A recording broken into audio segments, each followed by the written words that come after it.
परम शांति बापूजी आपका स्वागत है।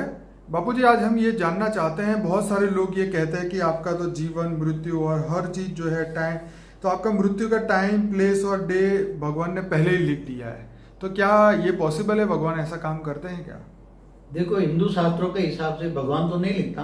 हाँ। मगर भाग्य देवी कहा जाता है। हाँ। भाग्य विधाता देवी, जो विधाता देवी वो हर बच्चा जब पैदा होता है तो 7वें दिन पर वो भाग्य लिखने आती है। ऐसा हिंदू शास्त्रों में कहानी है, पूरी डिटेल में पढ़ लेना।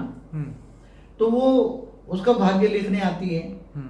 तो एक्चुअली देखा जाए तो भाग्य तो बनता है थियरी ऑफ कर्म के हिसाब से देखा जाए तो भाग्य अपने आप आत्मा बनाती, कोई लिखने वाली नहीं होती। वो तो अब पहले हिंदू शास्त्रों में कहानी थी, पहले होगी। जैसे पहले एक प्रोसेस थी, प्रथा थी कि तुम्हारा भाग्य लिखा जाता था। पहले एक अलग अलग प्रोसेस थी, अभी सब प्रोसेस बदल गई है, सब ऑटोमेटिक चल रहा है सब कुछ। तो एक भाग्य विधाता देवी हर आत्मा का जब बच्चा पैदा होता था उसका भाग्य लिखते थे। तो मगर भाग्य हमारी एक थियरी ऑफ कर्म पे एक बहुत अच्छी वीडियो है, देख लेना कि भाग्य आत्मा तो अपने कर्मों के हिसाब किताब से ही बनता है ना। और ये तो ऑटोमेटिक है ना, ऑटोमेटिक बनता है ना, उसमें किसी को लिखने की क्या जरूरत है? अगर देखा जाए तो किसी को लिखने की जरूरत है क्या? जैसे सुपर कंप्यूटर में सब कुछ एकदम सब कुछ रिकॉर्ड होता है ना, और रिकॉर्ड होता है तो उसका जवाब भी ऑटोमेटिक दिया जाता है ना आज की तारीख में। ऐसी तरह आत्मा में अनेक जन्मों की थियरी ऑफ कर्म रिकॉर्ड होती है, और अब अनेक जन्मों का कर्मों का हिसाब किताब रिकॉर्ड होने के कारण उसके आत्मा में हर कोई रिकॉर्ड होता है। और आत्मा में जन्म मरण के चक्र में जब आत्मा आती है तो उसको कहाँ जन्म लेना, कहाँ जन्म नहीं लेना, क्या करना, क्या भाग्य बनेगा, समय संचित कर्म भी बन जाते हैं, कुछ कर्म संचित कर्म जाते हैं, कुछ इस जन्म में भाग्य के हिसाब से तुम्हें कर्म भाग्य देते हैं, कई बार नहीं मिलते हैं, कई जन्मों तक संचित कर्म बन जाते हैं, कई 100 जन्म तक संचित कर्म बन के पड़े रहते हैं। तो ये सब भाग्य आत्मा अपने आप ही बनाती है। लोग ये मानते हैं कि लोग भगवान ने तो हमारे भाग्य में ये लिख दिया तो अब ये हुआ ही हुआ, मतलब होगा ही होगा, या मतलब ऐसी चीजें जो है वो भगवान के ऊपर डाल के अपना कर्म को अच्छी तरीके से नहीं कर पाते, सब कुछ भगवान के सिर पे डाल देते हैं। भगवान ने जो किया वो ठीक है, या जो करेंगे वो अच्छा करेंगे, अपना खुद का एफर्ट नहीं लगाते, अपनी खुद की बुद्धि पावर शक्ति ऐसा सोचते हैं कि जो भगवान ने लिखा होगा हो जाएगा, आपने क्या करना है। तो ये चीजें देखो ऐसा है, जब आत्मा बहुत आज कलयुग में तमो प्रधान बन गई है ना, सतयुग त्रेता द्वापर कलयुग, तो आत्मा जब तमो प्रधान बन जाती है तो उसके अंदर थियरी ऑफ कर्म सोचने की मतलब ज्ञान नहीं है। उसके अंदर ज्ञान नहीं है तो ये कह देता है भगवान ऊपर बैठे बैठे सब कुछ देख रहा है, सब कुछ चला रहा है, सब कुछ ये कर रहा है। जब ये ब्रह्मांड का मालिक निराकार जो होता है पर ब्रह्म परमेश्वर, क्या धरती वाले के मनुष्यों को बीच में इंटरफियर करेगा? वो तो इंटरफियर नहीं करता, हर आत्मा फ्री विल है। गीता में भी कहा है मन मना भव। जब मन मना भव आत्मा जो कर्म करती है वही भोगती है, तो वो इंटरफियर कहाँ करता है? न ब्रह्मा भी इंटरफियर करता है, न विष्णु भी इंटरफियर करता है, त्रिदेव भी ब्रह्मा विष्णु शंकर जो है वो भी इंटरफियर नहीं करते। तो बापूजी लोग ये भी कहते हैं कि परमात्मा हमें ठीक कर देगा, परमात्मा हमें ठीक कर देगा, क्या ये पॉसिबल है? परमात्मा क्या आपके हर प्रॉब्लम सॉल्व करने आया है? आप क्या कहते हैं इसमें? देखो, तुम जो देवी देवताओं की पूजा करते हो वो देवी देवता तुम्हें मदद कर सकते हैं, ठीक है। मगर आजकल तो मैंने बोला ना, पहले तो देवी देवताओं के थ्रू मिलता था, वायु देवता, जल देवता, अग्नि देवता, 33 कोटि देवता थे ना सूक्ष्म में, स्वर्गलोक में, भूलोक भूपुरलोक स्वर्गलोक।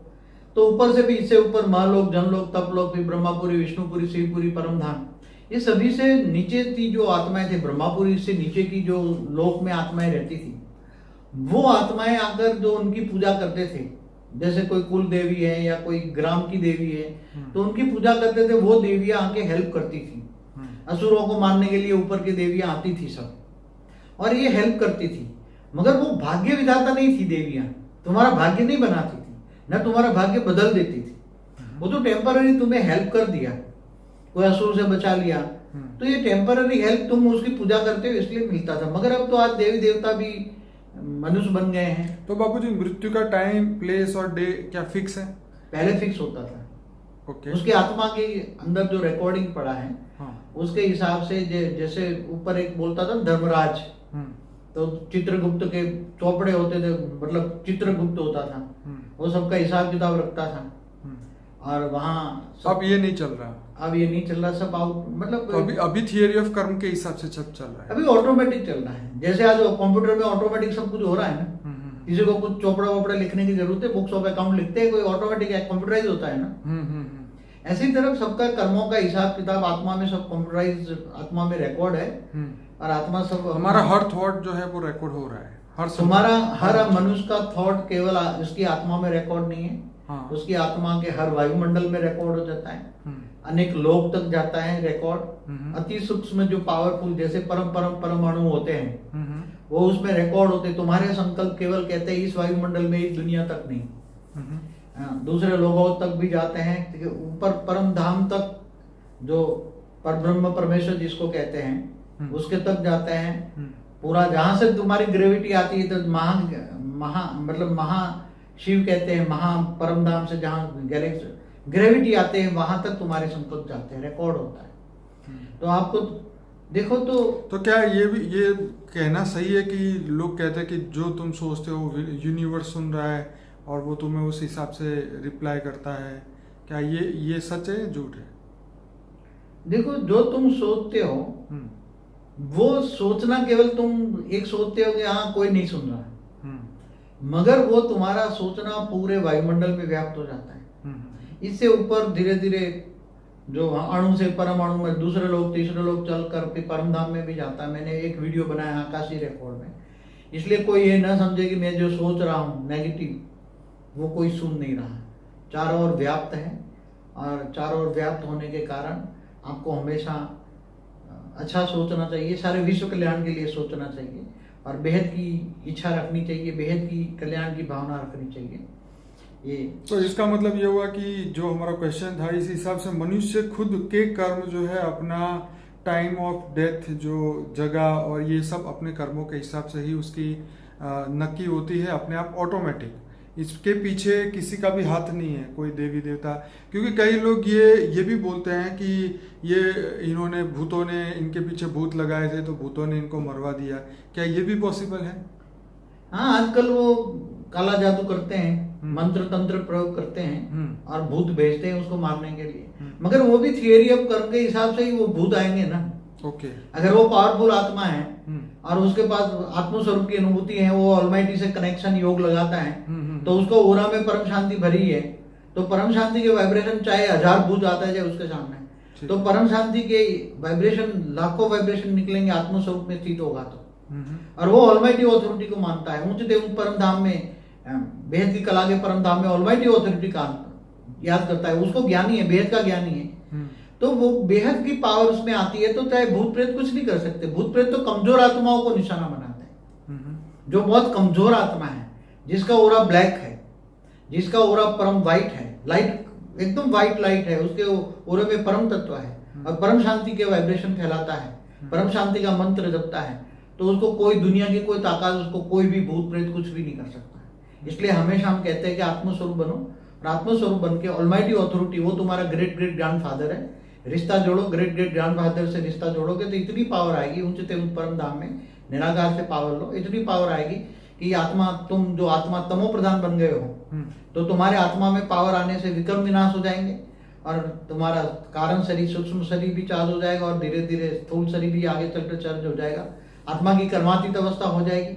और एक दिन तुम वेग से वेग स्वरूप धारण कर लोगे और लोगों को बहुत सुख दे सकते हो, परम शांति के वाइब्रेशन फैलाकर परम शांति दे सकते हो, सबको दे सकते हो। बाबूजी, एक हमारा यही वीडियो के जो क्वेश्चन के रिलेटेड ही एक और क्वेश्चन था। जैसे पहले के लोग जो है वो अपने मृत्यु का समय, अपना टाइम और अपनी जगह खुद तय करते थे, तो मैं फलाने दिन जो है ये शरीर छोड़ूंगा, इस जगह पे, इस समय पे। तो जो इच्छा मृत्यु का वरदान की जो शक्ति थी वो पहले के लोगों में थी और आज के लोगों में नहीं है, वो भी आपने एक वीडियो में बताया। वो सतयुग में इच्छा मृत्यु होता था, आत्माओं में शक्ति होती थी। अच्छा, सतयुग। इसलिए सतयुग में होती थी इच्छा मृत्यु, जब जहां भी उसको जाना है तो ऊपर वेग से अवेग स्वरूप धारण करके चले जाते थे। उसका 5 तत्वों की बॉडी बहुत हल्की होती थी और आत्माओं में बहुत पावर होती थी। ओके। इसलिए इच्छा मृत्यु का वरदान पहले सतयुग में होता था, त्रेता में धीरे धीरे कम हो गया, और द्वापर में तो फिर खत्म, और कलयुग में तो हम्म। अनेक धर्म, मत, पंथ, संप्रदाय आ गए, सबके अलग अलग अलग कहना है, डिफरेंस ऑफ ओपिनियन हो गया। चलिए, बहुत बढ़िया बापूजी, आपने बहुत अच्छे जवाब दिए। और मैं सभी श्रोताओं को कहूँगा, बापूजी का एक अनस्पोकन ट्रूथ बाय बापूजी का प्लेलिस्ट है, जो ये वीडियो खत्म होगा उसमें आपको 3 ऑप्शन मिलेंगे, उसमें से वो लिंक भी दी हुई है जिसमें 130 से ज़्यादा वीडियोस है, वो आप जरूर से क्लिक करके देखिए अलग अलग टॉपिक पे।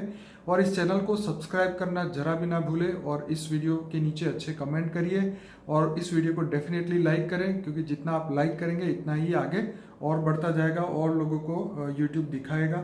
तो सभी लोगों का बहुत धन्यवाद बापूजी, आपका बहुत धन्यवाद। परम शांति। परम शांति।